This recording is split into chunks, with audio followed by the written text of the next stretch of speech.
就係睇小説咯，睇言情小説，霸道總裁嗰啲咪就係你喺我哋公司裏邊咧，係 top of the top 嘅同事。係大家俾面啫。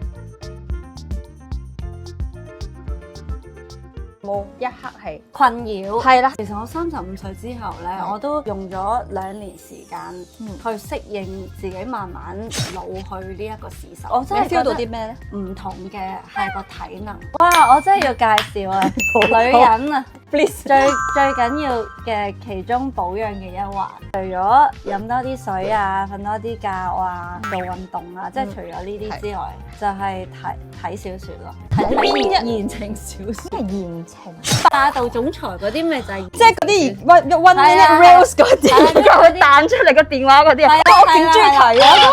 係啊，我係俾錢睇咯。係啊，我有好多可以介紹俾你。 Oh my god！原來我哋係有個咁嘅，所以我同你咁無聊啲皮膚都好啊。